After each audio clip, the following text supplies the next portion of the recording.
들어왔어요. 자, 그러면은 우리 조문 조문 나가고 있다가 그 판례 오늘 판례 4가지 정도를 해야 되거든요. 그래서 4가지 먼저 판례를 좀 보도록 하겠습니다. 우리가 이제 그 눈으로 보이진 않지만 영조라고 하면서 법률 관계와 호의 관계를 법적 구속을 받을 의사를 가지고 구분한다라는 말씀 드렸었고, 1조의 법원 논의했었고, 2조의 신의칙 1항과 2항을 논의했습니다. 그럼 이제 오늘 3조부터 17조까지 이제 공부를 좀 하셔야 되는데요. 조문으로는 그 3조는 어떻습니까? 우리가 이제 그 머릿속에 이제 다시 한번 기억을 해놓으시기 바랍니다. 거의 암기죠. 암기 수준으로. 그래서 법률을 유효하려면 성립요건과 효력요건을 갖춰야 된다. 그래서 성립요건으로서 당사자, 목적, 의사표시가 있어야 된다.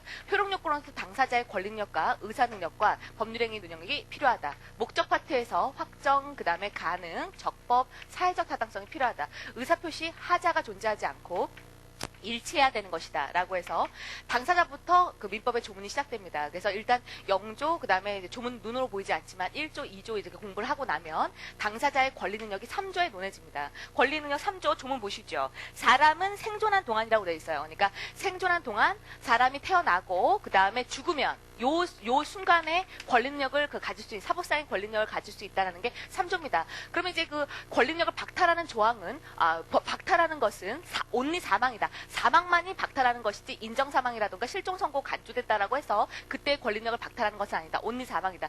그러면 이제 사람이 권리능력을 갖는 것도 생인데, 다만 곧 생할 애가 있다. 태아다, 걔가 태아다. 그래서 태아가 논의가 좀 되는 것이다. 그래서 태아인 상태에서는 3조로 보호되는 것은 아닙니다. 우린 개별적 보호주니까 불법행위인 762조라던가 상속에서의 그 천조 사망 이런 것들을 쓰는 개별적 보호주의 이런 걸로 개별 법조문으로 보호될 수 있을 것이다. 3조를 이제 공부해 나가는 거죠. 태아의 권리능력이요. 태아의 권리능력에서 우리가 그 두문자 이제 공부를 했었습니다. 불상을 유인하다가 사고 쳤다 이런 걸 했었는데, 불법행위에 따른 그 손해배상 책임을 논할 수가 있어요. 이거 가능합니다. 상속받을 수 있어요. 상속을 받을 수 있기 때문에 대습상속도 됩니다. 상속을 받을 수 있기 때문에 대습상속 되고요. 그다음에 유류분권에 상속권자가 되기 때문에 유류분권의 주장도 얼마든지 가능합니다. 그다음에 단독행위, 누가 나에게 유증을 준다라고 한다면 그것도 태아인 상태에서 권리력 받을 수 있습니다. 그리고 아버지가 858조 태아를 갖다가 아버지가 임의인지는 할 수 있어요. 임의인지는. 그러나 태아가 똑똑 아버지 인지해주세요. 그건 안 돼요. 그러니까 적극적으로 태아가 강제 인지라던가 이런 인지 청구권을 행사할 수는 없습니다. 그 다음에 이런 유증의 규정들을 사인증여가 준용해서 쓰지만 사인증여는 계약입니다. 그래서 이런 그 태아의 적극적인 관여가 없는 경우가 아니라 태아의 적극적인 관여가 필요한 이런 증여계약에 있어서는 다수결과 판례가 대립되고 있는데, 판례는 부정하는 입장입니다. 부정하는 입장, 그 법정 대리인도 인정할 수 없다라고 해서 부정하는 입장 기억을 하셔야겠고요. 그 다음에 요 파트에 이미 출생한 것으로 본다.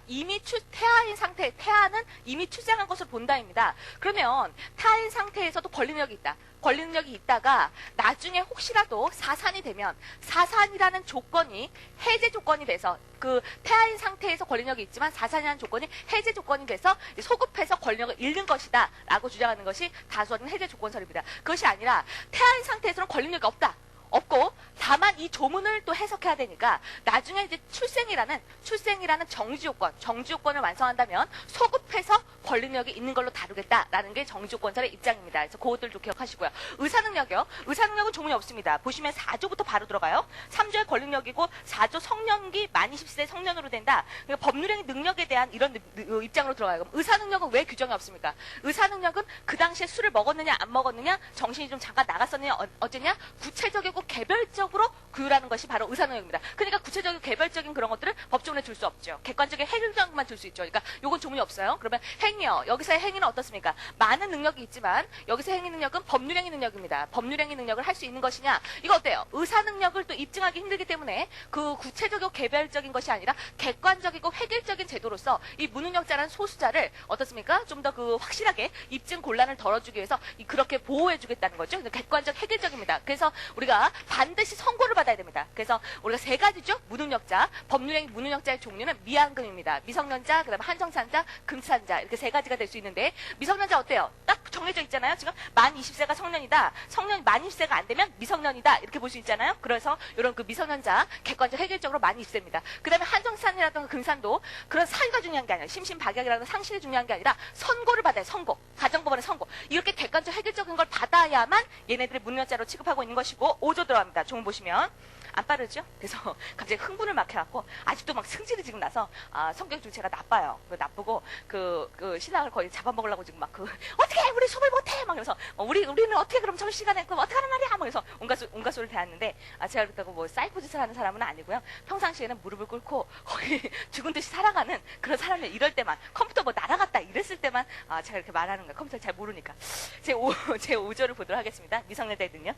말 빠르게 해갖고 잘 못 따라오셨을까봐 좀 쉬어가는 거예요. 그래서 5조 미성년자 능력 보면 미성년자는 법률행위의 무능력자니까 미성년자가 1항의 법률행위를 할 때는 얘네들을 보충시켜주기 위한 어떤 그 대리제도를 두고 있는 거예요. 그래서 법이 보충해주도록 법정대리를 넣어줍니다. 그래서 사적자치를 얘네들이 마음대로 못하잖아요. 사적자치를. 그러니까 사적자치를 보충하는 역할로서 법정대리는 필요하고 그 법정대리는 동의를 해줘야 됩니다. 얘네들이 법률행위를 할 때는. 그렇죠? 미성년자가 법률을 할 때는 동의를. 그러나 어떻습니까? 미성년자 권리만을 얻거나 의무만을 면하는 행위는 미성년자 이해에 이익에 반하지 않으니까 혼자 할 수 있어요. 단독으로 가능합니다. 그게 권처형 대유무군. 2항에 그리고 이런 동의를 얻지 않은 법률행위는 취소할 수 있습니다. 다시 말하면 권리능력은 아까 말씀을 안 드렸지만 권리능력이 없는 자하고의 무슨 계약을 체결한다. 강아지와 무슨 계약을 체결한다. 그러면 이건 애초에 이렇게 생각해 볼 수 있어요? 강아지랑 무슨 증여계약을 체결한다.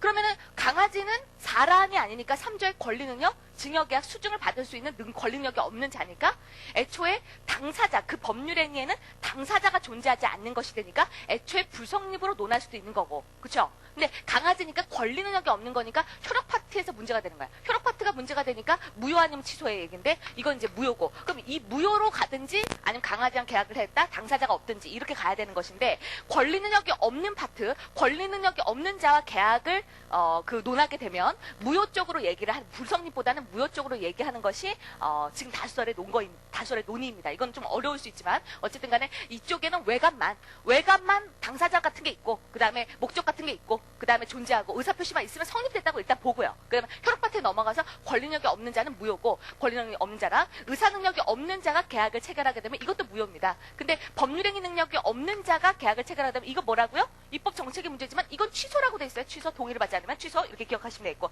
6조 봅니다. 그러나 얘네들도요. 법정 대리인이 그 책을 사라고 10만 원을 준다던가 이렇게 범위를 정하여 처분을 허락한 재산이 있을 수 있어요. 그랬을 때 미성년자가 그걸 임의로 처분할 수가 있습니다. 그렇죠? 그런 것들인데 문제가 되는 것은 그 여기서의 범위가 문제예요. 조문에서 법정 대리인이 범위를 정해요. 여기 범위가 목적이냐? 그러니까 책을 사라고 10만 원 줬으면 책을 사야지 다른 걸 사면 취소할 수 있는 거냐? 아니면 여기서의 범위는 10만 원 한도 내에선 책을 사든 뭐 여자친구 꽃을 사주든 사탕을 사주든 상관이 없다라고 해서 재산의 범위냐? 논해줄 수 있겠죠. 거래 안전을 살펴본다면 사용 목적으로 보기보다는 재산의 범위로 봐야 되지 않겠어요. 그러니까 재산의 범위로 보는 것이 다수설입니다. 다수설입니다. 이것도 기억을 하셔야겠고 그다음에 이 조문에서 또 생각해 봐야 되는 게 용돈을 한 달에 10만 원 받는다. 그러면 용돈을 10만 원을 그 3년간 모아갖고 그럼 몇백만 원이 넘잖아요. 그럼 그걸 가지고 그 360만 원인가요? 그러면 저 계산 잘 못하는데 그러면 3년간 10만 원씩 받아 360만 원이면 360만 원을 가지고 막 오토바이 산다. 그러면 그 오토바이 매매 계약을 취소할 수 있는 거냐? 그러니까 용돈을 그날 한 달 받은 게 아니라 아주 엄청나게 모아갖고 큰 목돈을 만들어갖고 매매 계약이라든가 어떤 걸 샀을 때 그걸 취소할 수 있는 거냐? 그게 논의될 수 있겠죠. 그래서 그런 건 취소할 수 있습니다. 그러니까 어떤 부유한 집 애가 360만 원을 한 달에 용돈을 받았다, 한 번에 받았다라고 하면 취소할 수 없습니다. 그것도 여기 범위를 정한 거예요. 그러나 그게 아니라 용돈을 차곡차곡 모아서 한다라고 하면 그것은 해석상 또 취소가 가능한 걸로 다루고 있습니다. 그런 다음 생각해 보셔야겠고 그 다음에 7조에 아직 동의라던가 허락을 해줬는데 아직 그 매매 계약을 하지 않았어요. 그러니까는 이때 취소할 수 있다라고 했는데 여기서의 취소는 아직 그 법률행위를 하기 전 상황이니까 철회의 의미를 갖고 있습니다. 그러니까 조문으로는 취소가 돼 있지만 취소라고 써 있지만 철회의 의미로 판단하니까 이런 걸 우리가 뭐라 그래요? 그 조문을 보정 해석한다 그러죠. 그렇죠? 보정 해석한다 이렇게 얘기를 하고 있고 근데 8조 봅니다. 8조도 이제 그 조문상으로 좀 중요한 조문이 될 수 있겠어요. 영업의 허락. 똑똑한 미성년자가 있을 때 법정 대리로부터 허락을 받은 특정한 영업에 관하여 그 특정한 영업이요. 그럼 영업의 종류는 특정해줘야 됩니까? 예, 영업의 종류는 특정해줘야 됩니다. 그 부분만큼은 1항에 성년자와 동일한 행위 능력이 있다라고 했으니까 그 부분만큼은 법정 대리인의 대리권은 소멸하는 걸로 다뤄야 되겠어요. 소멸하는 걸 다뤄야 된다는 거 그걸 주의하셔야겠고 그다음 법정 대리인은요. 그 전항의 허락을 취소 또는 그 제한할 수 있습니다. 여기 2항의 취소도 뭐죠? 철회의 의미죠. 그렇죠? 철회. 아직 하기 전에 걷어들이는 의미가 될 수 있겠죠. 그러나 선의 제3자에게 대항하지 못한다. 이런 것들이 나와 있는 것이고요. 그래서 구조입니다. 한정치산 선고를 받아야 돼요. 심신이 박약하거나 재산의 낭비로. 여기서의 낭비는 낭비 원인은 불문입니다. 자선 사업을 한다던가 뭐 고아원에 뭐 주고 이런 상관없어요. 낭비 원인은 불문한다는 것이고 어쨌든 공박해 할 염려가 있다면 본인도 저 좀 말려주세요. 본인, 그다음 본배 사후검이죠. 본인, 배우자, 사촌인의 친족. 그러니까 친족이라고 해서 모두 다 들어오는 것은 아닙니다. 그렇죠? 그 가까운 친족이 들어와 있다는 것이고요. 후견인입니다. 본배 사후검, 후견인 검사라고 되어 있는데 여기서의 후견인의 논점이 하나 있습니다. 뭐가 논점이죠? 미성년자의 후견인도 여기 들어가는가? 그러니까 미성년자 18세의 그런 18세 미성년자의 후견인이 있는데 그 후견인도 얘를 갖다가 한정산 선고를 내려주십시오라고 해서 청구를 할 수 있는 것이냐 이 후견인도 왜 가능하다는 그렇다는 게 다수설입니다. 왜 그러냐면 얘는 곧 자라니까. 곧 자라면 이제 성년자로 돼버리니까 미성년자한테 띨띨하기까지예요. 그렇죠? 정신이 박약하고 이렇게 낭비가 또 심해요. 그럼 곧 자라버리면 행위 능력을 취득할 수 있으니까 그걸 막기 위해서 이렇게 한정산 선고를 미리 할 수 있습니다. 미리 해놓을 수가 있다는 거예요. 그러니까 여기에 후견인은 미성년자의 후견인, 금치산자의 후견인도 가능하다는 것입니다. 그렇죠? 미성년자 후견인이 들어간다는 것이고 이 논의는 왜 하냐면 우리가 10조 때문에 그렇습니다. 10조를 보시면 한정치산자의 능력이라고 되어 있는데 5조부터 8조의 규정은 한정치산자에 준용한다라고 되어 있습니다. 그러니까 무슨 얘기냐면 재산법상에 적어도 재산법상의 법률행위에 있어서는 미성년자하고 한정치산자하고 같아요. 행위 능력이. 같은데 못하러 또 미성년자를 한정치산 선고를 못하러 하느냐 이런 논의가 나올 수 있는데 곧 자라니까 그걸 메꾸기 위해서 미리 할 수 있다라는 얘기를 할 수 있는 것입니다. 그렇죠? 그래서 같습니다. 그럼 재산법상의 법률행위에는 미성년자와 한정치산자가 능력이 같아요. 그러면 가족법상요. 가족법상으로 가면 미성년자와 한정치산자가 능력이 같습니까? 다릅니다. 얘는 왕자가 돼요. 한정치산자는 막 날아다녀. 자기가 막 하고 싶은 거 막 다 하고 다 할 수가 있어요. 그 혼인 파트에 들어가고 이제 그 이혼 파트 들어가고 이런 가족법에 들어가면. 그러나 가족법에서도 한정치산자가 안 되는 게 있다고 했는데 거의 암기를 하시라고 그랬습니다. 가족법에서도 안 되는 게 있으니 우리 말씀드렸습니다. 밑줄 칠 때요. 그래서 후친 증집이라고 말씀드렸는데 남의 후견이 안 돼요. 그렇죠? 한정치산자는 남의 친족 회원 안 돼요. 그다음 다른 사람의 유언의 증인 안 돼요. 그다음 다른 사람의 유언의 집행자 안 돼요. 그래서 얘는 한정치산자도 가족법상에서 아무리 왕자지만 이게 안 된다라고 딱 기억을 해달라고 말씀드렸던 것이니까 좀 논하시고요. 그 다음에 이제 11조에 원인이 소멸하게 되면은 이제 또 본배 사후검 이런 애들을 청구해서 이제 정신 돌아왔다. 그러니까 옛날에 한정산 선고 받은 거 그걸 취소해달라라고 말하는데 여기서의 취소는 어떻습니까? 원래 민법에서의 취소는 협의의 취소, 그러니까 행위 무능력을 이유로 취소한다던가 차고 취소 109조, 110조의 사경박 취소 이런 것들은 소급표가 있거든요. 근데 여기서 11조의 취소는 어떻습니까? 이제 정신 돌아왔다는 것이니까 소급표가 없고 앞으로 행위 능력자다 이 얘기를 하는 거죠. 그러니까 여기 소급표가 없다라는 것이고요. 12조입니다. 똑같죠? 여기서 금치산의 선고는 똑같고요. 그 다음에 이제 13조 보시면 금치산자의 능력은 따로입니다. 그래서 금치산자의 법률행위는 취소할 수 있습니다. 그러니까 얘를 갖다가 법률행위 무능력자 중에서도 얘는 절대적 무능력자입니다. 그러니까 동의를 얻어서도 얘는 못해요. 동의를 얻어서도 혼자 못해요. 무조건 대리밖에 못하는 것이지 재산법상의 법률행위에서 법정에 대리하는 거지 후견인의 동의를 얻고 한 그런 금치산자의 재산법상의 행위라 하더라도 취소할 수 있는 법률행위가 될 수밖에 없는 것입니다. 그걸 꼭 기억하셔야겠고요. 그러나 그건 재산법상의 행위고 금치산자도 나중에 신문법상의 가족법으로 가면 후견인의 동의를 얻어서 유효하게 혼자 이렇게 법률행위를 할 수 있는 경우가 있을 수 있습니다. 그런 것도 좀 주의를 하셔야겠고요. 그다음에 또 금치산자도 우리가 유언행위라고 해서 우리가 가족법에 만 17세면 유언 능력이 있다라고 보잖아요. 만 17세가. 그러니까 이런 금치산자도 만 17세가 넘은 금치산자인데 정신이 돌아왔다라는 걸 지금 정신이 돌아온 상태다. 의사가 거기다가 이렇게 날인을 해준다던가 이러면 단독으로 또 유언을 할 수 있습니다. 그러니까 지금 여기서의 13조는 재산법상의 행위를 말한다는 것만 주의를 좀 하시기 바라고요.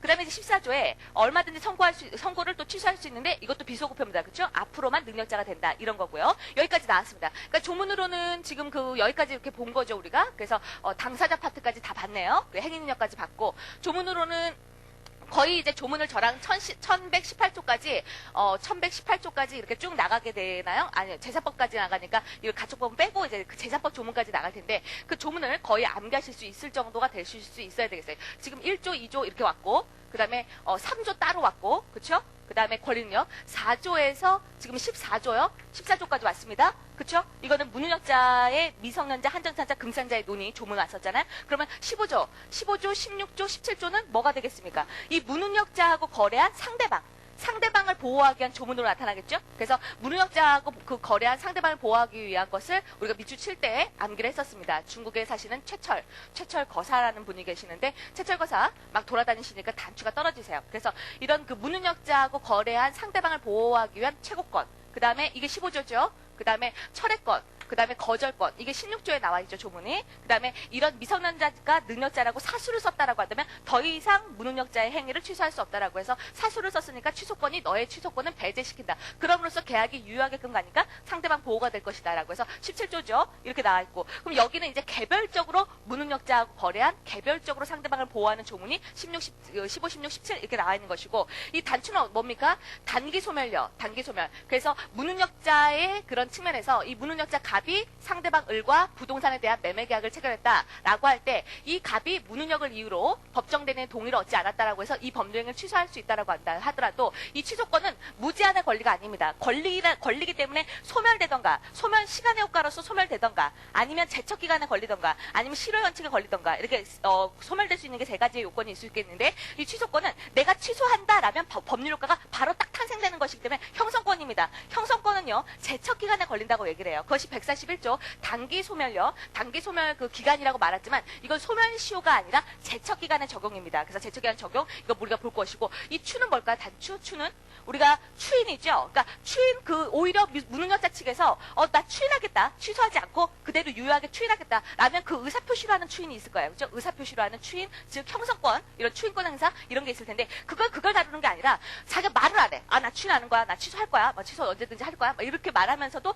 딴 데다 팔아 처분한다던가, 법정대리인이 딴 데다 어떻게 한다던가 이런 식으로 하면 니네들이 이상한 행동을 했네. 그럼 말은 그렇게 반대되고 하고 있지만 법으로 인정하는 법적 추인 사유가 된 거야. 법정 추인 사유가 된 거니까 이제 더 이상 취소 못해. 추인한 거나 마찬가지로 보니까 이제 더 이상 취소 못해라고 해서 상대방을 보호하는 걸로 논의될 수 있겠죠. 그리고 이런 것이 이제 최철거사 단추로서 상대방 보호 방법인데, 하나 더 논하실 게 있겠습니다. 이 무능력자가 자기가 능력자다. 능력자라고 칭하는 게 사술의 범위예요. 사술은 여기 17조에서 사술은 능력자라고 칭하는 부분만 사수로 들어옵니다. 그게 아니라 막 사기도 치고 그 사술의 의미를 조금 더 넓게 봐갖고 매매 계약을 체결하면서 이 무능력자 측에서 사기라던가 이런 걸 한 거야. 그래서 사기 강박에 의한 이런 것들이 와서 오히려 상대방이 그 하자 있는 의사표시, 이렇게 그 사기 강박을 하니까 이렇게 의사표시를 했다라고 하면 오히려 상대방이 이 계약을 상대방 쪽에서 깰 수 있는 권리들이 또 나올 수 있잖아요. 그렇죠? 이쪽에서만 깨는 게 아니라. 그래서 요 상대방이 110조 나 사기당해서 승낙했다, 나 그냥 사기당해서 했다라고 해서 110조의 취소 권한도 나올 수가 있는 것입니다. 그렇죠? 110조의 취소, 상대방이 취소하는 거. 근데 이런 거는 뭐 크게 보호되는 수단은 아니지만 보호수단이라고 해서 우리가 다 암기를 하셔야 되는 입장이 될 수 있겠고, 그 다음에 또 하나 뭐가 있냐면은 네가 왜 무능력인데 사기를 하고 사수를 해갖고 나를 이렇게 공경에 빠뜨리고 내 재산상에 손해를 끼치게 되느냐. 750조요. 750조 불법행위에 대한 것도 같이 들어갈 수 있는 거란 말이에요. 같이 들어갈 수 있는 거야. 그러니까 얼마든지 보호수단에 대한 거는 크게 케이스로서 다 논할 수 있단 말이에요. 그렇죠? 그러니까 이런 것들. 근데 우리가 굳이 민법 총칙 앞부분에서 이걸 논하지 않는 건, 이 무능력자하고 거래한 상대방은 거래를 깨지 않고 잘 유지시켜 나가는 걸 목적으로 삼을 거란 말이에요. 자기가 깨는 쪽은 뭐 크게 중요한 게 아니고, 그러니까 깨지 않고 잘 유지되는 쪽을 먼저 얘기를 좀 한 다음에, 이건 일반적인 얘기들이니까 나중에 이제 그 전체 사례에서 빼게 될 것입니다. 요거죠. 조문 순서대로 보도록 하겠습니다. 뒤에 판례들이 좀 나왔죠. 그래서 지금 이제 안도가 되나. 뭐 누가 갖고 들어온 것 같은데, 그렇죠? 그럼 앞으로 좀 이렇게 쭉 돌려주세요. 이제 마음에 안도가 되네.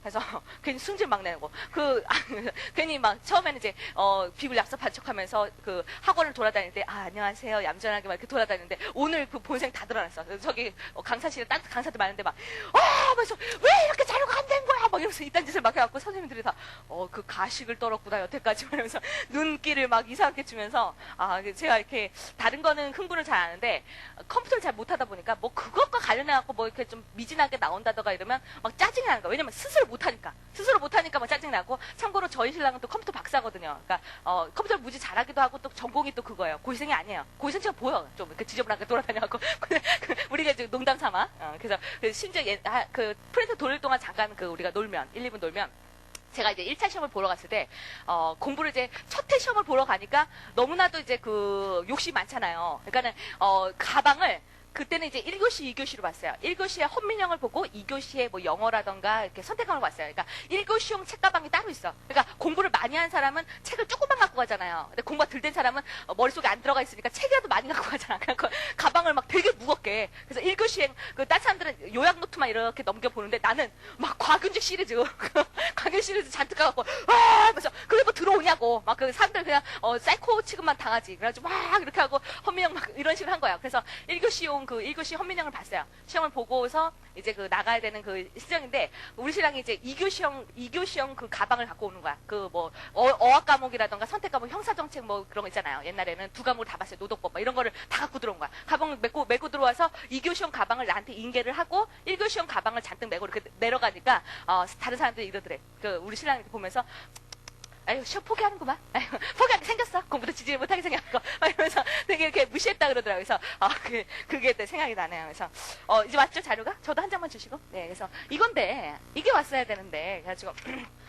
잘 왔어요. 그래서, 글 좀 흐리게 나왔는데, 이게 이제 옆에다 이렇게 펼쳐 놓으시고, 이것 때문에 오늘 괜히 그냥 흥분해갖고, 자, 이제 15조 들어가겠습니다. 그러면은 14조까지 이렇게 조문 왔고, 상대방 보호 방안에서 15조부터 흘러간다는 거, 조문 눈 뚫어지게 살펴보시기 바랍니다. 살펴보시고요. 오늘 무슨 일 있으세요? 화장을 하고 나타나셔갖고 깜짝 놀랐어요. 너무 예뻐갖고. 그 남자 선생님 같아. 남자 선생님은 벌써 말랐어. 저 남자 선생이 여자를 밝힌다더라. 막 그래서 인터넷에 막 욕설을 했는데, 내가 아줌마고, 그 다음에 또 뭐죠? 그 여자니까는 별로 이렇게 남학생이나 여학생한테 뭐 이렇게 관심을 둬도 별로 소문도 안 나고 아무런 말도 안 나더라고요. 오히려 그게 더 기분 나빠요. 그래서 15조를 좀 보겠습니다. 그래서 15조 보시면 무능력자의 상대방의 최고권이라고 돼 있어요. 그러니까 무능력자 상대방을 보호하기 위해서 그 무능력자 측에게 최고할 수 있다. 그러면 우리가 이제 본 수업에서 공부를 했지만 한번 생각해 보실 게 이 조문이 없어도 물어볼 수 있는 거야, 최고권은. 그쵸? 물어볼 수 있는 거야. 그럼 이 조문에 없어도 되는 걸 뭘 조문으로 뒀고, 그게 뭘 상대방을 보호하는 거냐, 의문이 들 수 있는데, 즉, 최고권은, 오히려 상대방 쪽에서, 야, 너네 취소할 거야, 말 거야? 취소할 거야, 추인할 거야? 이게 물어보는 게 최고권이에요, 최고권. 근데도 이렇게 조문을 둠으로써 이걸 보호했다라고 말하는 것은 이쪽에 물어보니까, 상대방이 물어보니까, 예, 저 취소할 겁니다. 아니, 저 추인할 겁니다. 이러면 이쪽에서 의사표시를 하면 그 의사표시가 있으면 그대로 효과가 발생합니다. 의사표시 그대로 이쪽에서 취소한다면 취소가 되는 거고 이쪽에서 추인한다면 추인되는 거예요. 그대로 효과가 발생합니다. 효과가 발생하는데 그게 아니라 이쪽에서 물어봤는데도 상대방이 또 취소할 거야 말 거야. 취소할 거야 추인할 거야. 그랬는데도 아무 말을 안 해요. 의사표시를 안 해요. 그랬을 때 법률의 규정으로 15조 법률의 규정으로 어떤 효과를 부여하겠다는 거야. 법률의 규정으로 어떤 효과를 부여하겠다는 거야. 그래서 내가 물어보는 것은 의사적인 요소를 가지고 있는데 내가 의혹한 대로 법률 효과가 나타나는 게 아니라 내가 물어봤는데 그쪽에서 아무 말도 안 하면 이런 것이다 라고 해서 효과를 이렇게 법률의 규정으로 주고 있기 때문에 이것은 의사표시가 아니라 의사의 통지라고 말하는 거야. 최고는 의사의 통지가 되는 것이고 그러니까 의사표시 법률행위가 아니라 법률행위에 준하는 준법률행위다 이렇게 말하게 되는 거야. 그 효과가 여기에 그렇게 나와 있는 거예요. 그래서 15조 보시면 상대방은 그 무능력자한테 물어보면 안 돼요. 왜냐면은 거래를 끊어내는 게 아니라 할 거요 말 거요 할 수도 있는 거래를 이행할 수도 있는 거니까 능력자한테 물어봐야 되는 거예요. 그래서 무능력자라고 한다면 능력자가 된 후에 만약에 여전히 무능력자라고 한다면 이항에 법정 대리인이 능력자니까 법정 대리인한테 어쨌든 능력자가 된 상황에서 물어봐야 되는 거예요. 그래서 1개월 이상은 변하면 1개월 이상 꼭 정해놔야 됩니다. 1개월 이상이 안 되는 것은 유효할 수가 없습니다. 그래서 1개월 이상이니까 뭐 2개월, 3개월 다 상관없어요. 1개월 이상을 기간을 정하여 당신 추인할 거요, 취소할 거요 라고 해서 최고할 수 있습니다. 근데 그쪽에서 말하면 그쪽에서 말하는 대로 효과지만 그쪽에서 아무 말도 안 해요. 그 기간 내에 확답을 바라지 아니하면 발신주의죠? 발신주의고 바라지 아니하면 그 행위를 어떻습니다? 취소한 걸로 보는 거야? 아니면 추인한 걸로 보는 거야? 추인한 걸로 보는 겁니다. 계약은 유효한 걸로 추인한 걸로 봅니다. 본다, 의제, 간주. 그러니까 어떤 그 추정이나 입증으로 깨질 수 없는 확정적인 거예요. 그렇죠? 이런 것들이 주의하셔야겠고 이항에 법정 대리한테 물어볼 수 있어요. 근데 법정 대리 그 기간 내에 바라지 않으면 이것도 계약이 이어가는 걸 단계로 그래서 추인한 걸로 본다 이렇게 돼 있어요. 이게 나중에 무권 대리 조항하고 틀려요. 무권 대리 나중에 이제 공부하는데 지금 모르셔도 상관없습니다. 무권 대리인이 있고 본인이 있는데 상대방이 물어보는 거야. 할 걸 말 거 본인한테. 그 무권 대리인이 이렇게 당신 걸 판다고 난리가 났었는데 취소할 거요? 추인할 거요? 이렇게 물어봐요. 아무 말도 없으면 그렇다고 해서 본인 물건이 계속 이 계약이 이행하는 걸로 다룰 수는 없어요. 이런 경우에는 무권대리에서는 추인한 것으로 보는 게 아니라 추인 거절로 봅니다. 추인 거절 봅니다. 그러니까 추인 거절 본다. 거기서 이렇게 나오고 여기서는 그 다음에 추인 본다 이렇게 나오게 되는 거야. 추인 본다. 그래서 나중에 이렇게 비교하셔야 되는데 여러분들은 거기다 어떻게 놓으시냐면 무권대리하고 틀리다. 무권대리하고 틀리다 이런 말만 좀 적어 놓으시기 바랍니다. 여기서 무권대리에서는 발추인 거절 본다로 되는 거죠. 이런 것들인데 다만 주의를 하셔야 되는 게 사망입니다. 우리가 요런 얘기 했었어요. 무능력자는 객관적 획일적인 미성년자, 한정치산자, 금치산자 이렇게 말을 했는데 미성년자 같은 경우에는 우리가 그 부모님인 친권자란 개념이 나와요. 친권자란 개념이 나온다 했었어요. 그런데 한정사 금치산자는 후견이 개신된다 그러는으로써 후견인밖에 안 나와요. 친권자가 안 나와요. 친권자란 개념이. 친권자가 안 나오니까 후견인의 종류는 그 지정 후견인, 법정 후견인, 선임 후견인 세 가지가 되는데 미성년자에서는 미성년자 친권자가 돌아가시면서 누군가를 친구 중에 지정 후견인을 만든다. 이 말이 나올 수 있어요. 그러나 여기서는 어떻습니까? 친권자란 말이 사라지니까 지정 후견이란 말이 안 나와요.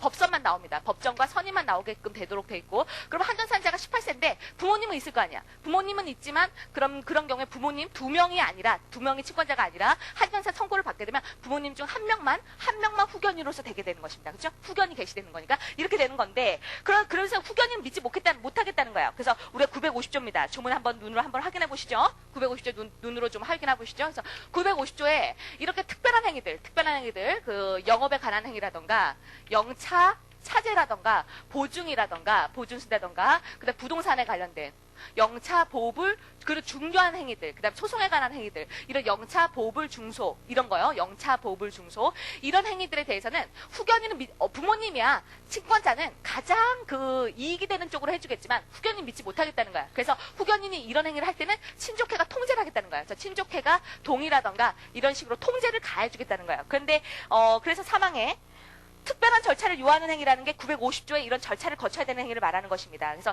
이런 걸 거치지 못했을 때 그 기간 내에 그 절차를 밟은 확답을 바라지 아니하게 되면 이때는 추인한 걸로 볼 수가 없어요. 왜냐면은 그 친족회 동의를 받지 못하는 행위기 때문에 거래가 끊어져야겠습니다. 이때는 취소로 봅니다. 취소 본다 이렇게 들어가는 거야. 그렇죠? 후견인이 친족회 통제를 받지 못했기 때문에 그렇다는 것입니다. 그러시고요. 16조 들어가겠습니다.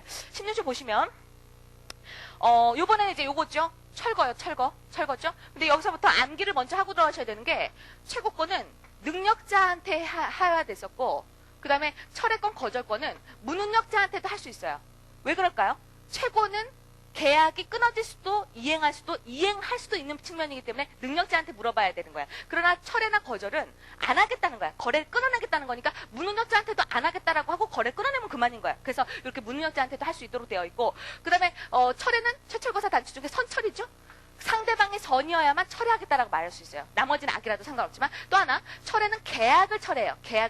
근데 단독행위 그 단독행위 거절 이렇게 기억하셔야겠죠. 단독행위 거절 이런 거고 그러면 이제 그 가장 어렵게 나오는 문제가 또 이런 문제들이 모의고사에 있었어요. 계약을 최고 철회하고 그 다음에 단독행위를 거절하는 것이다. 맞아요, 틀려요. 왜냐면은 최고는 단독행위 계약 모든 법률행위를 다 최고할 수 있는 거고 그 다음에 계약을 철회 단독행위 거절 이렇게 나오는 거야. 근데 제가 뭐랬어요? 계약은 최고 철회 그 다음에 단독행위 거절하는 것이다 그랬으니까 앞부분이 틀렸죠. 그죠? 그런 것들 좀 주의해서 조문들 잘 보셔야겠습니다. 그러니까 작년 가을 모의고사에서 실제 올해 시험에 등장하진 않았어요. 왜냐면 여기에는 판례가 없거든요. 무능력자가 거래했을 때 문제 삼는 것은 판례가 17조에 대한 판례밖에 없어요. 그러다 보니까 이제 판례가 집중되어 있지 않다 보니까는 선생님들이 많이 내질 않았는데 가을 모의고사다 이럴 때는 조문 자체만으로도 많이 꽈서 냈습니다. 그래서 한번 눈을 잘 보시죠. 16조. 무능력자의 계약은 돼 있잖아. 계약은요. 추인이 있을 때까지 추인을 하면 이제 그 추인은 확정적 의사표시가 되는 거니까 계약을 더 이상 철회를 한다거나 거절을 못하는 것입니다. 그렇죠? 그러니까 추인이 있을 때까지만 철회할 수 있는 것입니다. 그런데 단서를 보면 계약 당시 상대방이 무능력자이면 알았을 때는 그러하지 아니하다라고 했으니까 선이어야만 철회할 수 있다. 선철을 바랍니다. 선철 이렇게 기억하시면 편하죠? 그런 것이고 무능력자의 이항의 단독행위는 추인이 있을 때까지 상대방이 거절할 수 있다라고 했으니까 단독행위를 거절하는 거고 이건 악이라도 상관없네요. 그 다음에 사망에 이렇게 철회와 거절의 의사표시는 무능력자한테도 할 수 있어요. 그리고 이 조문을 꼭 잊지 마셔야 되는 것은 우리 이제 그 본 수업에서 했지만 112조를 다시 한번 강조드리겠습니다. 112조를 보시면은 의사표시의 수령 능력이라고 되어 있어요. 112조에 의사표시의 상대방이 이를 받은 때 무능력자인 때는 그 의사표시로서 대항하지 못한다. 이 말이 뭐예요? 법률행위 무능력자는 의사표시를 할 수도 없지만 유효 적절한 그 의사표시를 할 수 없지만 받을 수도 없어요. 할 수도 없는 자는 받을 수도 없어요. 그럼 여러분들이 무능력자한테 의사표시를 적법하게 할 수가 없다는 얘기예요. 그런데도 지금 16조를 보면 철의 의사표시, 거절의 의사표시를 무능력자한테 할 수 있다 그랬죠. 그러니까 112조가 원칙인데 이렇게 16조 3항에 예외적으로 만들어줬으니까 이게 가능한 거예요. 그러니까 이거 예외적인 거니까 많이 물어보고 있는 거예요. 그죠? 예, 그것들을 좀 기억을 좀 꼭 하시기 바라고요. 그 다음에 17조입니다. 무능력자의 사술. 왜 사기라고 안 해놨겠어요? 이거는 좀 사기와는 다르게 능력 파트에 대한 부분만을 얘기하고 있으니까 특별하게 사술의 의미를 쓰고 있는 것이고요. 그래서 능력 파트만 사술로 얘기하는 거야. 다른 거. 자기 재산이 아닌데 무능력자가 내 거다. 미성년자가 자기 부동산도 아니면서 내 부동산이다. 그것은 110조 취소 논의로 갈 수 있을지언정 사술의 논의로 가지 않습니다. 사술은 능력 파트에 대한 사술이에요. 그래서 무능력자가 사술로서 능력자로 믿게 한 때는 이제 더 이상 그 법률행위를 취소할 수는 없다. 그러니까 이제 유효한 법률행위로서 상대방이 보호될 수밖에 없겠다. 근데 미성년자나 한정치한자가 사술로서 법정대리 동의, 여기 왜 금치한자 안 들어갑니까? 금치한자는 절대적 무능력자로서 법정대리 동의해준다 하더라도 법률행위 할 수 없는 자니까 여기 못 들어간다는 말씀을 꼭 기억하시라는 것도 논하시고요. 그러면 이런 것들이 있겠죠.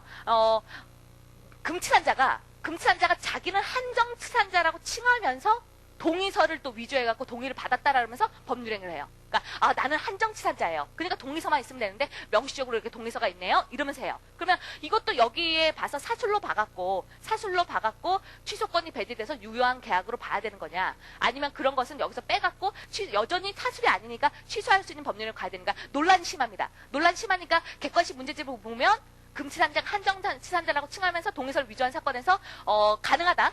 이 17조에 들어간다, 들어가지 않는다. 논란이 심합니다. 근데 들어가는 쪽이 그래도 다수결적으로 잡으시면 되세요. 어떤 문제집은 들어가지 않는 걸 답항으로 하는데 아직까지 교수님 문제집이라던가 교수님 그 가을 모의고사에서는 금치산자가 한정치산자라고 칭하면서 동의서를 위조했을 때 사술로 인한 취소권 배제되는 쪽으로 답항을 정하시면 되겠습니다. 논란이 심하니까 본시험에서는 안 나옵니다. 본시험 사법시험에서는 나오지 않을 것 같아요. 그러니까 그런 그 측면만 기억을 해놓으시면 되겠습니다. 이렇게 했죠? 그 다음에 요거 보셔야겠죠? 여기까지 봤으니까 단추 아예 보고 들어가셔야겠죠? 단추. 그래서 140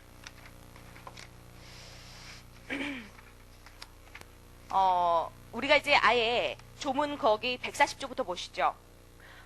140조 조문. 우리가 이제 계약을 깨는 무치해를 공부하는 게 민법의 전반이라 그랬잖아요. 무효, 취소, 해제, 무치해를 공부하는 게. 무 먹으면 취해? 무치해를 공부하는 게 전반이다. 그러면 무효와 취소는 입법 정책의 문제가 될 수 있겠는데 무효와 취소는 다르다. 무효는 뭐죠? 무효는 언제나 어디서나 누구라도 무효라고 주장할 수 있는 거야. 100년이 지나도 무효라고 말할 수 있는 거예요. 그렇죠? 그러니까 무슨 제척기간에 걸리고 이런 것도 아닌데 취소는 어때요? 언제나 누구라도가 아니라 취소권자가 따로 있어요. 취소할 수 있는 사람이 따로 있어요. 누구라도가 아니에요. 그 다음에 언제나가 안 돼요. 형성권으로서 제척기간에 적용을 받아요. 그렇죠? 그러니까 이런 취소는 그만큼 불리할 수가 있어요. 왜냐면 그 어느 정도 시간이 흐르면 더 이상 취소를 못하기 때문에 무효 주장이 참 실익이 있을 수가 있는데 그래서 이제 취소할 수 있는 법률행위 140조 보면 누구라도 하는 무효와 틀려요. 취소권자가 정해져 있어요. 그래서 그 140조에 취소할 수 있는 법률행위는 무능력자가 동의를 받지 않았을 때 5조요. 이렇게 취소할 수 있습니다. 무능력자요. 미성년자, 한정치한자, 무능력자. 그 다음에 하자 있는 의사표시를 한 자. 여기서의 하자 있는 의사표시를 한 자는 우리가 이제 109조와 110조를 다 넣습니다. 그러니까 민법상의 협의 취소는 3가지예요. 무능력자가 동의를 받지 않았을 때 취소할 수 있는 법률행위. 또 하나. 내가 착오로 의사표시했다. 그러니까 내 의사표시 취소하겠다. 109조 취소. 그 다음에 내가 사기강박을 당하고 잘못 의사표시를 했다. 라고 해서 사기강박의 취소, 110조 취소. 3가지입니다. 딱 3가지입니다. 그러니까 지금 이렇게 조문 나왔죠? 또 어떻습니까?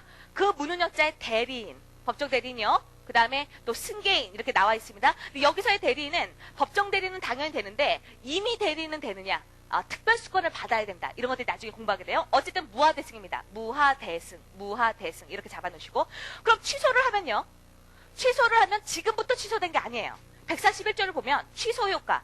취소한 법률행위는 처음부터 무효인 걸로 봅니다. 처음부터 무효인 걸로 보니까 서로가 주고받았던 걸 어떻습니까? 부당이득으로서 반환해야 되는 문제가 생기는 거예요. 왜냐면 처음부터 무효가 됐기 때문에. 다만 이것 때문에 중요한 거예요. 이 단서 조문.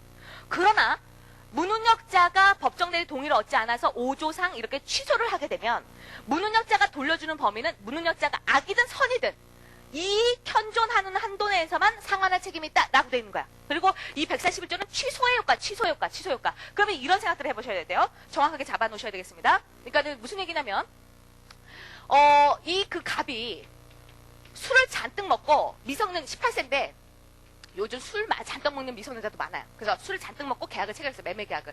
그럼 이 매매 계약을 술을 잔뜩 먹었다? 즉 나는 의사 무능력자다. 의사 무능력자다라고 해서 이 그 매매 계약을 어떻게 되는 거예요? 의사 무능력자면 무효죠.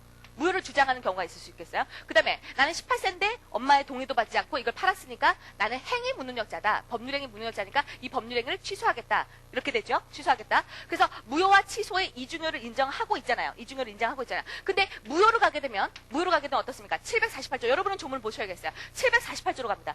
748조로 가니까 선이면 현존으로 가겠지만 악이라고 하면 받은 이익에다가 악이라고 하면 그 미성년자가 악이라고 하면 받은 이익에다가 그 다음에 손해에다가 이자까지도 다 배상해야 돼. 다 배상. 무효로 가게 되면. 그러나 이렇게 행위 무능력을 이유로 취소를 하게 되면 이런 부당이득의 특칙으로서 141조 단서가 기다리고 있어요. 지금 본 거. 단서가. 그러니까 어떻습니까? 아무리 미성년자가 악이라 하더라도 이익이 현존하는 한도만 돌려주면 되는 거야. 이렇게 해서 무능력자를 보호하는 것입니다. 무능력자를. 그럼 예를 들어서 이 집을 무능력자가 파는데 3억에 팔았다. 근데 3억을 받았다라고 했죠. 3억을 받았는데 1억을 유흥비로 썼다. 1억을 유흥비로 쓰고 1억을 갖다가 자기 친구한테 미성년자 주제에 돈을 또 껐나 봐. 그러니까 자기 친구한테 돈을 갚았어요. 돈을 갚고 그 다음에 또 1억은 아직 통장에 생활비로 했잖아요. 통장에 한 푼도 안 남아 있고 생활비로 이렇게 썼다. 생활비로 다 썼다. 그러니까 3억을 다 써버렸다라고 할 때 그러면 갑이 을에게 이 매매 계약을 취소했을 때 행위 무능력을 이유로 취소했을 때 갑이 반환해야 될 범위는 얼마만큼이겠어요? 얼마만큼? 몇 억입니까? 1억은 유흥비, 1억은 친구한테 돈을 갚고, 그 다음에 1억은 생활비.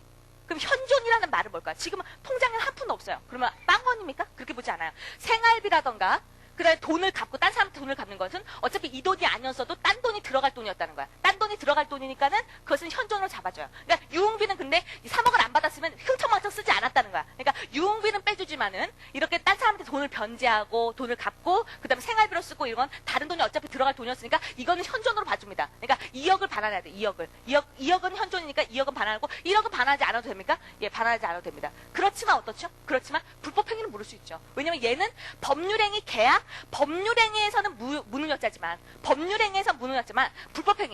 불법행위에서는 책임 능력이 있을 수도 있단 말이에요. 책임 능력은 판례가 미성년자라 하더라도 13세, 14세 정도면 책임 능력이 있다고 보는 거야. 그래서 오토바이 15세가 몰고 가다가 어떤 사람 다치게 하면 불법행위 책임은 지도록 돼 있단 말이에요. 그러니까 750조로 들어갈 수 있죠. 얘한테 그쵸?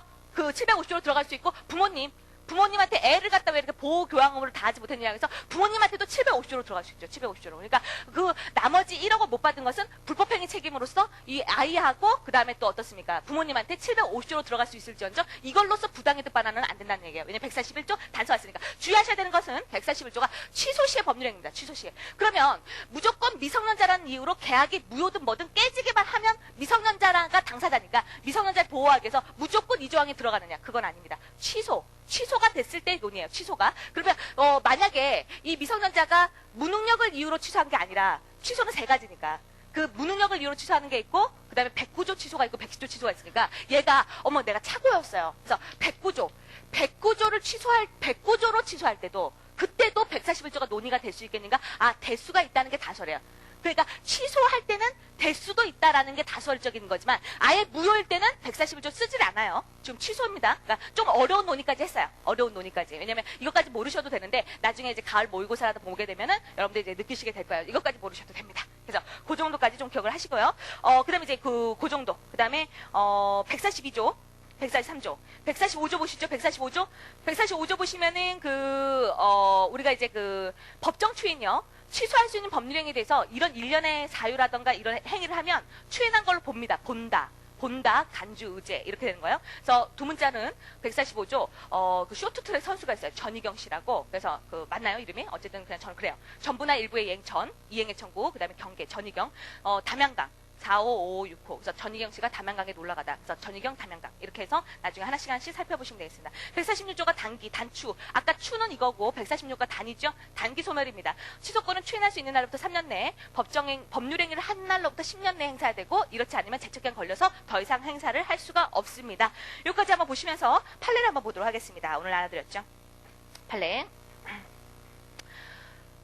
첫 번째 판례. 요건 우리 교과서에 없어갖고 같이 논해드린 것이에요. 그러니까 판결료지만 오려 붙여놓으시든지 하시면 될 것 같아요. 태아가 특정한 권리, 우리는 일반적 보호가 아니라 개별적 보호주의니까 특정한 권리 파트에서만 이미 태어난 것으로 본다라고 돼 있죠. 개별적 보호. 그런 것은 살아서 출생을 하게 됐을 때 그럼 출생 시기가 문제된 사건의 시기까지 소급해서 인격 소급설, 정지조건설, 출생이란 걸 정지조건으로 삼아서 그렇죠? 태아 상태에서는 아직까지는 권력을 없는 거고 나중에 소급해서 있는 걸로 그때 태아가 출생한 것 같이 법률상 봐주겠다라고 해석해야 된다. 판례니까 이렇게 나오죠. 정조건설. 근데 만약에 그 태아가 모체와 같이 사망해서 아예 출생을 하지 못했다고 하면 끝부분이 중요하죠.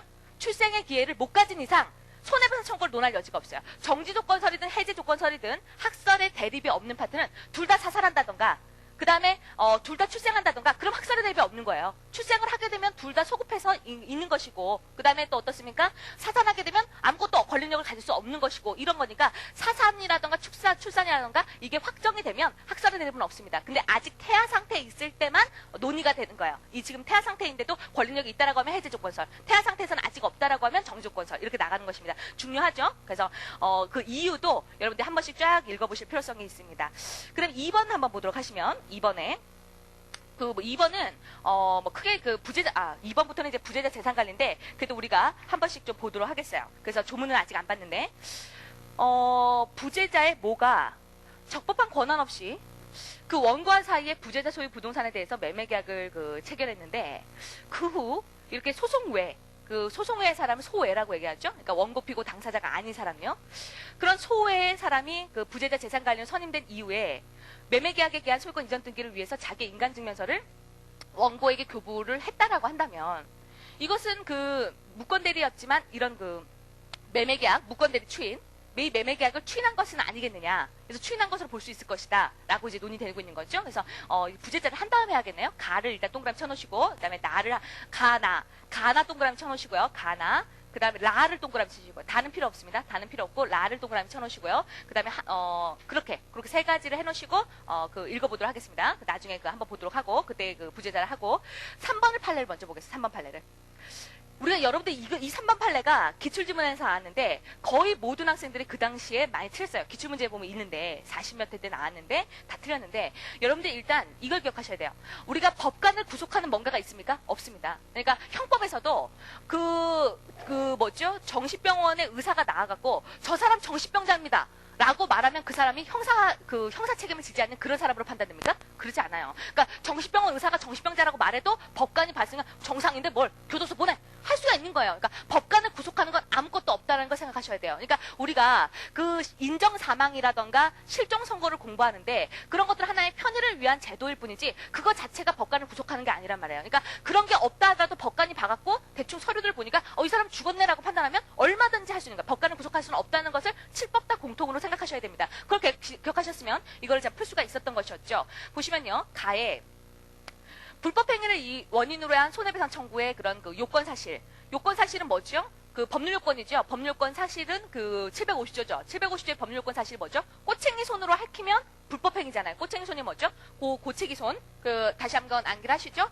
꼬챙이 손으로 핥히면 불법행위가 된다. 그러니까 고의가 실려. 그 가해자가 이런 그 피해자에 대한 고의가실이 존재한다던가 그 다음에 그자가 책임 능력이 있어야 돼요. 책임 능력은 그 법률행위 능력하고 틀립니다. 의사 능력하고도 틀려요. 우리가 판례가 13세라고 잡아주고 있고 그 다음에 그 손해를 끼친 게 위법해야 돼요. 법에 반해야 돼요. 그 다음에 고체기 손해를 끼쳤어야 되는 것입니다. 이런 요건 사실들요. 이런 요건 사실들의 인정은 사실심 1심 2심요. 소를 받은 법원이 수소법원이죠. 이렇게 소를 받은 법원의 판단에 의하는 것이고 이렇게 불법행위에 의한 손해배상 청구 사실의 그 요건 사실은 750조에서 말하는 고체기손을 말한다. 고체기손 인간관계까지 말한다.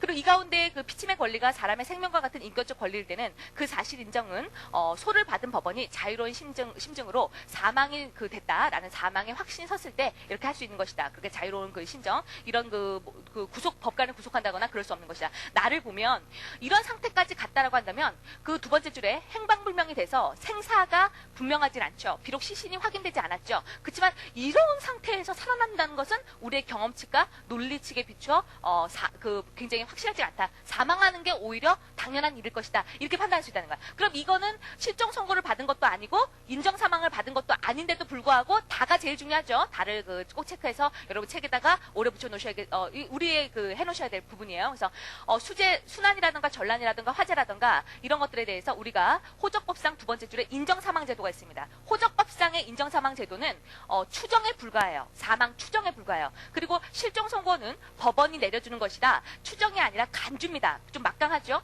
이런 제도들을 만들어주고 있지만 그런 것이 없다 하더라도 사망했다는 인정사실을 소를 받은 수사법원이 절대로 할 수 없다는 법리는 없다. 그러니까 이런 게 아니라도 사망한 자로 이미 증거가 포착됐다고 한다면 법원이 인정할 수가 있다는 거예요. 이런 제도가 아니라도. 그래서 이 법관을 구속하는 건 아무것도 없다는 것들 꼭 기억하셔야겠습니다. 그럼 4번 판례죠. 4번 판례에 대해서는 우리가 일단 30조를 우리가 이제 조문을 좀 중간에 뿡 떴는데 그건 나중에 하도록 하고 오늘 30조만 먼저 잠깐 보도록 하겠습니다. 30조 보시죠. 30조 보시면 조문 자체로도 중요해요. 30조 먼저 합니다. 왜냐하면 30조를 개정안에 넣고 있어서 이 조문이 중요한 조문이에요. 조문을 보면 동시사망이라고 되어 있고요. 2인 이상이 키워드는 동일한입니다. 조문에는 동일한밖에 안 나와 있어요.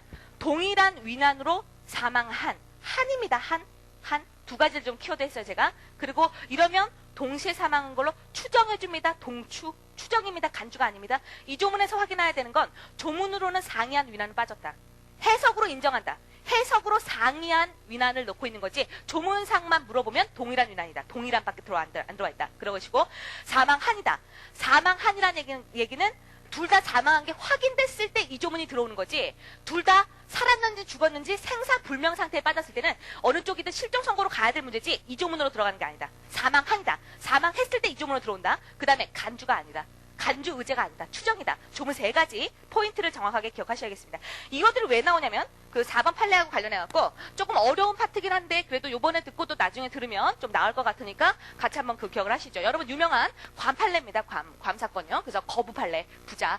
그래서 이 A라는 사람이 있었는데 이 A라는 사람이 엄청나게 부자죠. 100억, 1000억대 막 부자라잖아요. 그래서 이 A라는 사람이 또 외동딸이 있어. 그러니까 장가를 갈래도 이런 여자랑 결혼해야 돼, 그렇죠? 너무 좋잖아. 그래서 아무도 없어. 외동딸이고 이 사람이 죽으면 외동딸이 수백억을 받아. 그러니까 결혼을 이렇게 잘해야 되는데 이러니까 A 또 참 잘했어. 둘 같이 만나도 죽어버렸어. 그럼 돈 갖고 이제 새로운 여자랑 결혼하면 되니까 참 잘하는 그런 케이스가 되는 거예요. 그래서 이게 좀 잔인한 사건인데 A의 A 이제 이 사람이 굉장히 부자예요. 거부. 그 다음에 부인이 있어요. B. 그 다음에 외동딸 C가 있어요. 그래서 또 이렇게 가족이 셋이 같은 비행기를 타고 가면 안 된다는 그런 게 있어요. 그래서 근데 이렇게 셋이 비행기를 괌으로 여행했는데 비행기가 추락이 됐어요. 추락? 그러니까 동일한 위난이에요. 지금 동일한 위난으로 사망이 됐어요. 3명 다. 3명 다 사망했어요. 사망이 됐어요. 사망한. 이렇게 되면 이들 사이에서는 상속이 일어나지 않아요. 그러니까 이 조문을 왜 두냐면 그럼 얘네들은 동시에 죽은 걸로 봐줘요. 그냥 사실은 아버지가 앞쪽에서 추락하면서 아버지가 먼저 죽고 얘가 0.1초 다음에 죽을 수 있고 이 엄마는 나중에 죽을 수 있고 이렇게 순서가 정해져 있잖아요. 자석에 따라서. 그잖아요. 옛날에 무슨 데스티네이션? 뭐 보니까는 막 그 죽음의 순서가 따로 있더구만. 누가 꼴깍 먼저 죽고 이렇게 딱 그렇게 다 있는데 우리는 알 수 없어요. 우리는 산 사람으로서는 알 수 없잖아요. 이들이 누가 먼저 죽었는지 1초라도 누가 늦게 죽었는지 알 수 없으니까 이러니까 어쩔 수 없이 동시에 죽은 걸로 동시에 사망한 걸로 추정해준다. 이런 조문을 만들어 놓은 거예요. 이런 조문을 근데 왜 만들어 놨을까? 그게 뭐가 중요해서? 동시에 죽은 사람들끼리는 상속이 일어나지 않는 걸로. 일어나지 않는 걸로 다루려고 이렇게 조문을 두고 있는 것입니다. 동시에 사망한 걸로. 그러면 얘가 이제 외동딸인데 이 외동딸하고 결혼한 남편이 있어요. 사위죠, 사위. 이 A의 입장에서 사위죠. 사위가 있는데 그러면 이 사위가 천억대 말이 천억이지 엄청나죠. 이 천억대의 재산을 이 사위가 받아가야 되느냐 이거죠. 근데 거부에 욕심 많은 동생들이 있어. 동생들이 을, 병, 정 이런 애들이 있는데 거부에 늙은 동생들이 있는데 이 사람들이 이런 거야. 아니 얘가 1000억을 가져가서 예쁜 여자랑 재혼을 살면 그 뭐 하는 짓이냐. 그리고 얘는 성도 다른데 차라리 우리 형 거는 우리가 상속받아야 되는 거 아니야. 뭐 하는 짓이냐. 막 용납할 수 없다. 우리의 재산 이 씨의 재산을 최 씨한테 왜 갖다 주냐. 난리가 난 거야. 그래서 얘네가 원고가 되고 얘네가 이 사위가 피고 얘도 솔직히 욕심 냈겠지만 이 사람도 뭐 치과상가 뭔가 의상가 그래갖고 돈이 많아. 이 사람도 많지만 돈이 많을수록 욕심 나죠. 저는 그래서 이렇게 아주 유명한 로펌을 사갖고 이렇게 원고와 피고가 이렇게 그 소송을 이렇게 펼치는 거예요. 근데 한번 생각해 보자고요. 그러면 꼭 동시에 사망하지 않고 밝혀져서 얘가 뭐죠? 아버지보다 1초 늦게 죽었어요. 그러니까 아버지보다 후사망을 했다고 보자. 요 사안에만 잘 기억을 하셔야 되게 좀 어려운 상황이에요. 그래서 씨가 외동딸이 1초라도 아버지보다 늦게 죽었다. 후사망했다고 하자. 그러면 어때요? 1초라도 늦게 죽었으니까 아버지 재산이 그 딸에게 상속이 되죠. 당연히 1초라도 늦게 주면 상속이 되고 딸의 재산은 딸이 죽으면 어떻죠? 자기 직계비속과 직계종속 같이 죽었으니까 없고 자기 직계비속과 배우자가 가져가는데 애가 없으니까 배우자가 상속을 받죠. 즉 사위가 자기 마누라가 1초라도 늦게 죽었다고 입증을 하게 되면 당연히 얘가 자기의 본인 상속을 받아요. 자기가 상속을 받아요. 마누라 재산을. 그쵸? 그런 거예요. 근데 만약에 마누라가 그 장인어른보다 먼저 죽었어요. 1초라도 먼저 죽었어요. 선사망했다고 봅시다. 그랬다고 하더라도 우리가 이제 나중에 공부할 대습상속이라는 게 있어요. 대습상속은 뭐냐면 왜 그런 경우 있잖아요. 그 할아버지가 있는데 할아버지 아들이 A, B, C가 있는데 그 큰 집, 작은 집 이렇게 또 작은 집이 이렇게 있어요. 근데 여기에 또 애들이 뭐 을 있고 병 있고 정이 있다 이렇게 할 때 아버지가 먼저 죽은 거야. 할아버지보다. 그러면 아버지가 살아계셨으면 할아버지 재산을 받아서 나한테 줬을 텐데 아버지가 먼저 죽는 바람에 할아버지 재산이 그 작은아버지한테 먼저 가고 그 작은아버지 애들한테만 간다면 얘가 아버지 없이 큰 것도 서러운데 할아버지 재산도 못 받는다는 건 너무나 서럽잖아요. 그렇죠? 그러니까 먼저 죽은 아버지를 대신해서 이렇게 받는 걸 대습상속이라고 얘기하는 거예요. 대습상속이. 그러니까 지금 이런 경우에도 선사망을 한다고 한다면 이 그 부인이 먼저 죽으면 우리가 선사망의 요건이 B형이거든요. 그 죽은 사람의 직계 비속, 그 다음에 이제 이건 좀 어려워요. 형제 자매 그런 자가 이 피상속인보다 먼저 사망했거나 선사망했거나 아니면 상속 결격을 받았거나 이랬을 때 그런 사람의 직계비속 손자 직계비속이라던가 아니면 그런 사람의 배우자가 있다면 그 사람이 받을 몫을 미리 죽은 사람의 몫을 그 사람이 대습상속 받는 거야. 그러니까 여기 배우자 들어가요. 그러니까 얘는 어때요? 자기 마누라가 먼저 죽었다라고 해도 장인어른 것을 대습상속 받아요. 그러면 1초라도 늦게 죽었어도 받고 1초라도 빨리 죽었어도 받는데 꼭 동시 죽었을 때만 못 받는다는 것이 논리나 경험칙에 좀 배치된다는 얘기예요. 그렇기 때문에 대습상속인 경우에 있어서 동시 사망으로 추정되는 30도가 적용됐다 하더라도 이 조문의 사항도 얘가 이렇게 대습상속을 받을 수 있다라고 해갖고 갑에게 상속을 인정해 줬습니다. 원고 패소되고 피고가 승소된 사건이 될 수 있겠습니다. 그쵸? 그래서 요즘 어려운 사건인데 여러분들 좀 기억을 잘 하시기 바랍니다. 그래서 사실관계는 오늘 좀 가셔갖고 쭉 한번 읽어보시고요. 판결 요지는 다음 시간에 같이 시간이 좀 오래돼갖고 같이 한번 다시 읽어보겠습니다. 이거 같이 갖고 오시고 내일 밑줄 치니까 내일 12시 반이죠? 12시 반에 뵙도록 하고 정신 차리시고 이제 오늘도 공부 좀 열심히 하시기 바랍니다. 그럼 내일 뵙도록 하겠습니다. 예.